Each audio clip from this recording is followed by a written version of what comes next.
We're staying here. We may not be able to visit you, but we feel closer. Emma is already worried because she thinks you're sick because of her. I think there will be a riot if I take them away. It's also the best place to be isolated. We can all go to the beach for our daily exercise. The kids love it, and we have a good internet connection for their schoolwork. It doesn't change anything, Isabel. I can't live with you anymore. We'll take care of it when you get better. Right now, you need me, and I need to be here. When you get out of there and are able to take care of yourself, I'll go back to Red Hill if that's what you want. I'll hang up now, and then I'll talk to the doctor and find out what's really going on. I'll call you tomorrow. You can call me anytime you want. And one more thing. I love you. I know you don't believe me, but it's the truth. And I will continue to love you no matter what you do.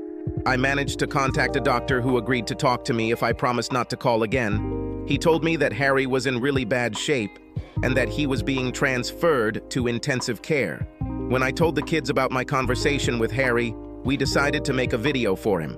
I used my phone to record them doing their schoolwork. We made some cakes, and I recorded them stirring the mixture and eating the cakes. I emailed the videos to Harry, and before I put the kids to bed, I received an email from him thanking me and saying how much he enjoyed them. I showed the children the letter, and we agreed to do the same the next day. When I called again, Harry was wearing a clear plastic mask, which made conversation difficult. He started sending me pictures with text messages, which I responded to with emails with videos attached. I noticed a change when we switched to email. The tone of his messages became more negative. My attempts to show him how children deal with life seemed to be unsuccessful. At the end of his 4th day in the hospital, I received a letter that gave me chills. Hey, Issy, looks like you'll get your freedom sooner than I thought. Tomorrow, I will be put on artificial ventilation. This means that I will be heavily sedated, so this will be my last letter. Only half of the people who go on a ventilator survive, so this is probably the last message you'll hear from me. You'll need to dig out my insurance policies in the bottom drawer of the filing cabinet in my office in Red Hill. I have a spreadsheet in my work folder on my desktop called Editing Projects. Could you please tell clients that I cannot finish the job? Tell Mark that I will come back and haunt him if he treats you badly. Harry. I hoped it wouldn't come to that, but I saw signs in previous letters that he was giving up. The day after he went into hospital, I left the children to record their own message for Harry. It didn't go as well, and I realized that my conversation with Emma wasn't as successful as I thought it would be. I couldn't look at her message without crying. She cried, apologizing for his illness and begging him to get well soon. Andrew was much more stoic. He detailed his shortcomings in mathematics and asked him to get better so that he could help with his schoolwork. I hid these messages from Harry because it seemed too negative, but now it's time for the big guns. I jotted down a response that was intended to make him angry. How dare you give up? Okay, you abandoned me, I understand. I deserve it. But what about Andrew and Emma? You have 2 wonderful children who need a dad. Emma blames herself for you getting sick. Can you imagine how it would affect her if you just gave in?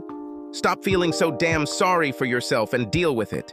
You owe it to yourself, but most of all, you owe it to them. I have attached messages from the children. I suggest you watch them before you write yourself off. I have attached video messages from the children. I expected an angry answer, but none came. By the time I went to bed, I was desperate. Once again, I found myself calling out to the one who controls our destiny. It's not fair. Why are you doing this to him? He is a good man. Why does he suffer while I walk around alive and well? I lay on the bed and sobbed until I was disturbed by 2 quiet voices. What happened, Mom? Are you feeling unwell? I gasped when I realized what they were thinking. Oh no, darlings. Mom is fine. I'm just upset because Dad is so sick. He will die? Andrew asked. Emma started to cry. I pulled her onto the bed and hugged her. I don't think so, my dear, but he is very ill, and I am sad to see him so ill. I don't want Daddy to die, Emma said. I know, honey, and I'm sure he'll be fine. Dad wouldn't want us to be upset, so we all have to be very brave and not show him that we're worried. I took them both into my bed and held them close to me. Embracing each other, the 3 of us dozed off. There was no news from the hospital in the morning, so I called them. The nurse told me that Harry had improved a little overnight and no longer needed a ventilator. I tried to call him, but the call went to voicemail. When the lockdown ended, we could go out for an hour a day. We were walking along the beach when my phone beeped, letting me know I had received an email. I looked at the screen. "What gives you the right to try to pin the blame on me?" I answered, trying to justify my position, but he didn't call me for another 2 days. I came from the garden, seeing children with a phone. I didn't know who they were talking to until Andrew said, "Mom's here now. Do you want to talk to her?" "Oh, okay, bye, Dad." Andrew looked at me confused. Dad said that he was too tired and should sleep. He said he felt better. Perhaps he will return home soon. I took the phone and went up to the bedroom. Without much hope, I called Harry. To my surprise, he actually answered. He didn't look well, but the plastic mask was gone and the nasal oxygen tubes were back. "Oh, it's you," was all he said, without the slightest hint that he was glad to see me. "And I'm glad to see you too. I can't say you look good, but you're still much better." "No, thanks to you. I'm starting to feel a little better. Do you have any idea what this letter did to me? I hope it made you angry, but more than that, I hope it made you realize how devastated we would all be without you. Sorry to upset you, but I was starting to think you were giving up. You were so sick that I could understand if you wanted to die to end it. I wasn't really trying to make you feel guilty. I just wanted you to see how much we all need you. Andrew says you cry every night and talk to yourself. He's very worried about you. I understand that you probably miss Mark, but you need to pull yourself together. They need someone strong to rely on.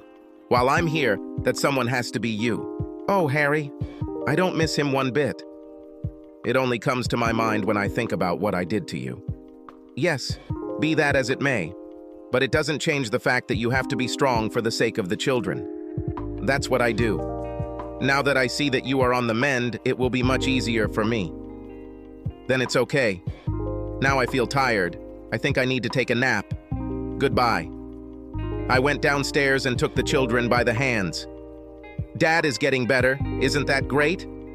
I squeezed them tightly, and tears filled my eyes, but this time they were tears of joy.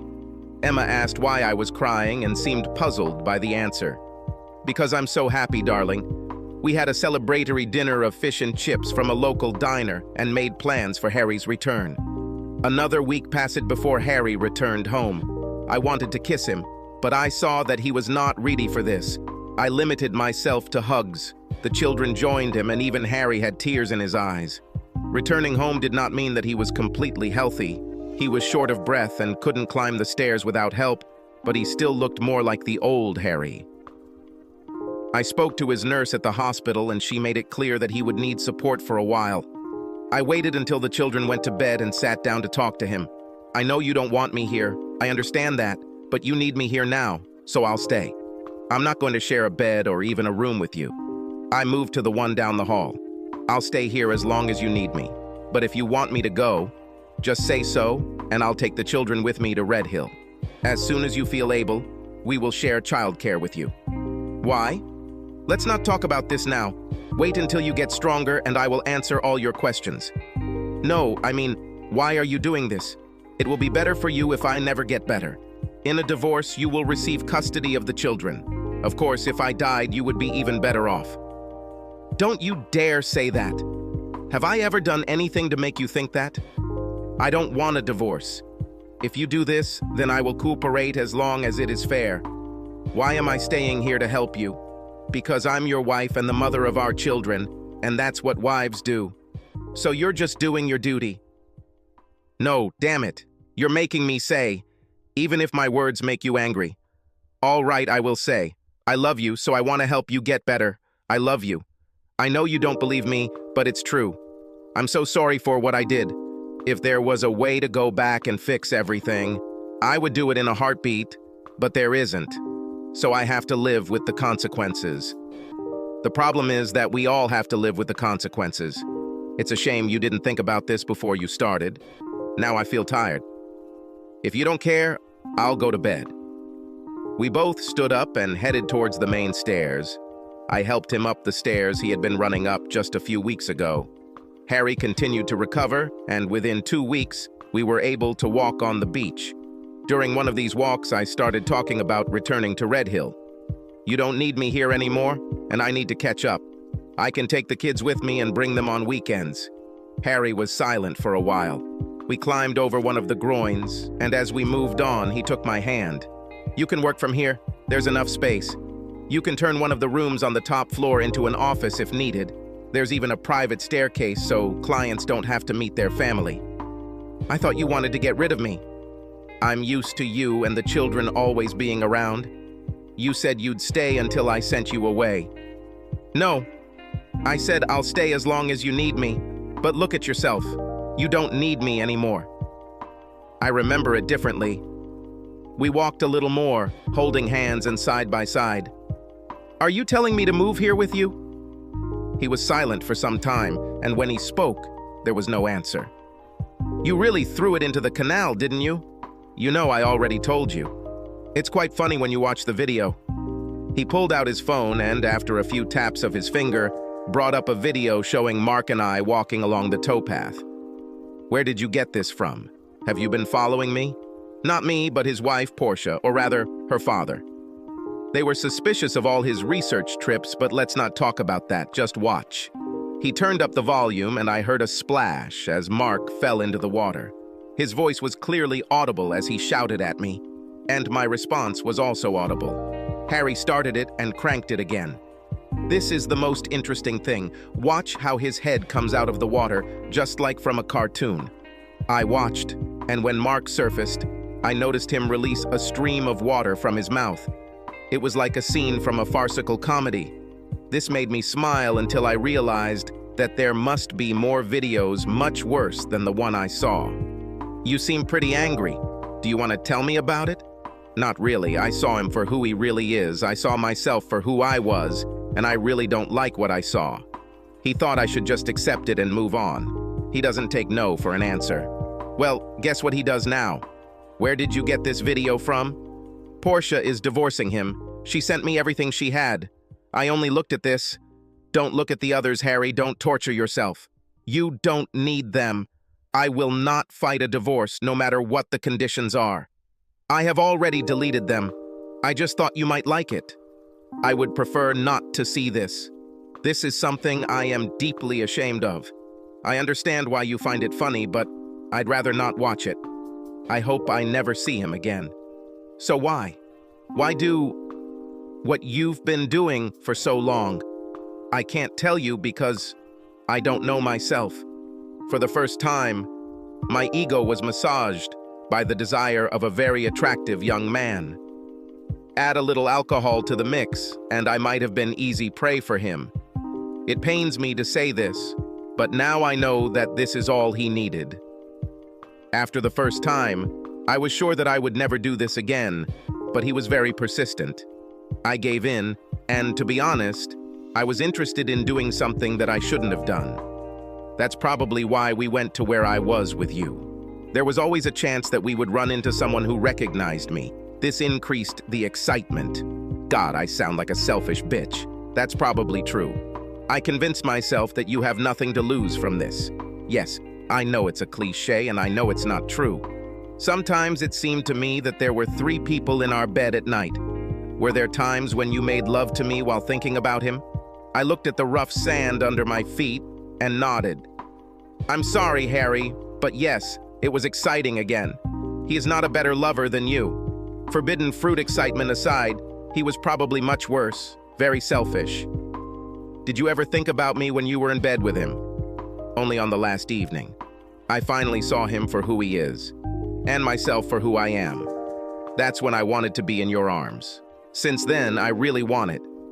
Well, you've given me a lot to think about. Thank you for your frankness. I thought I knew what I would do. I was going to stay here and start the divorce proceedings. You make enough to pay off the mortgage on Red Hill, and I can rent Mom's beach house. I gasped, and he looked down at me. It took all my willpower not to start begging him, but it had to be his decision. That's exactly what I was going to do, but you made me change my mind. When I got sick, I thought you would take the children back to Red Hill, but you stayed. I thought you had given up, but just when I was about to give up, You gave me the kick in the ass I needed. You made me so angry that I wanted to come back and tell you everything I think about you. I don't know if that's the difference, but my nurse told me that I started to get better the night I received your message. Even when I was discharged, you could have returned home, but you stayed to help me. I don't know if it was love or guilt that made you stay. I tried to interrupt him, but he raised his hand to stop me. Now I don't need you anymore. So why are you still here? Why are you waiting for me to send you away? Because I love you. I know what you're thinking. How could she love me and hurt me so much? I never meant to hurt you. I never thought you'd find out. I know that. It doesn't change things. And if I could fix everything, I would do it without the slightest hesitation. Harry, please believe me. I never stopped loving you. That's the problem. Will I ever be able to trust you again? I've replayed this conversation hundreds of times in my head, and this question has always been a stumbling block. I knew that I would not find any arguments to convince him. That's the rub, isn't it?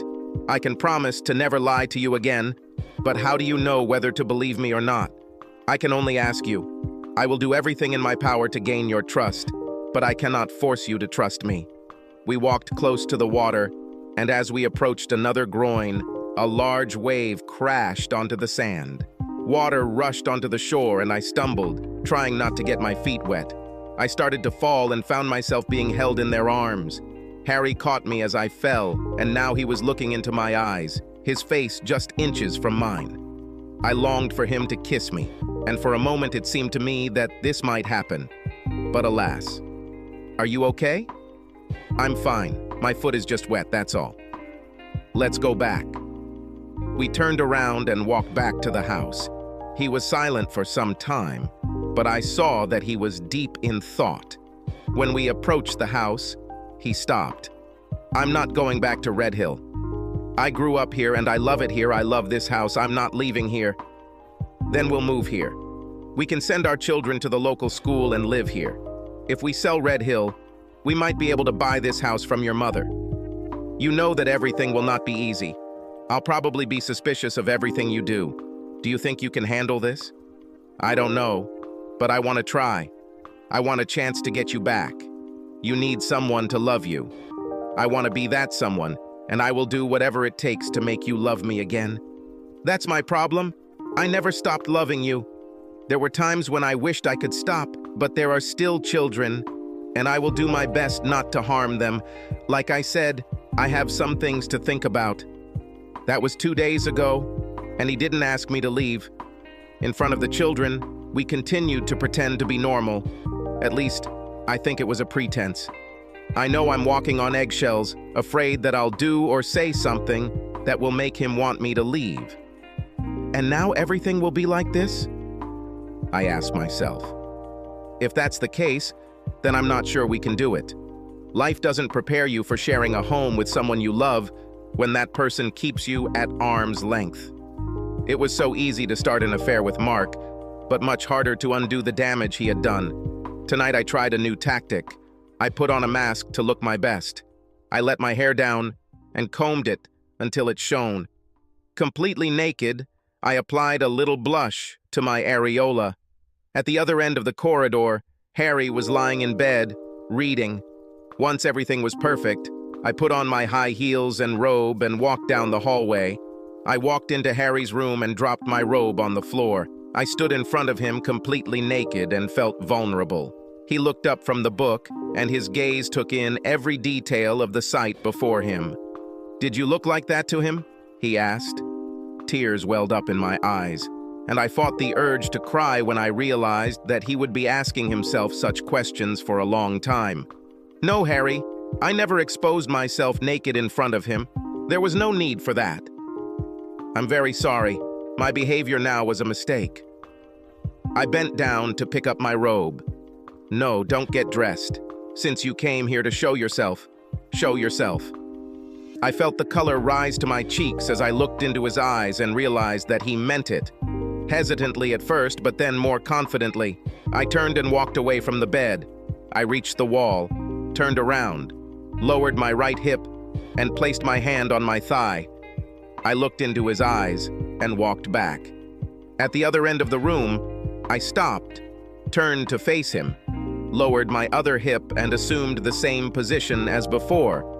Very impressive. No one would ever believe that you are a mother of 2 children. So what will happen now? I don't know, Harry. I know what I want, but what will actually happen is up to you. And what do you want? I was hoping you would pull back the covers and invite me to join you. We don't have to make love. Just spending time in your arms would be a good start. And here I am, my shoulder pressed against his arm, my hand resting on his chest, feeling it rise and fall as he sleeps. We didn't make love. Harry said he's not in the mood, but I can see I'm still turning him on. Maybe tomorrow I can wake him up in my own way. I remember it was Joni Mitchell who sang, "You don't know what you've got till it's gone." She was right. Now I know what I had. I found out about this when I almost lost him. Even if it takes the rest of my life, I will do everything I can to get him back. Subscribe to our channel so that your second chaff doesn't cheat on you, and go ahead and listen to the next story, because this story is nothing compared to the next one. If you're under 18, don't even think about listening to the next one. Listening to the next one. Listening to the next one. Listening to the next one.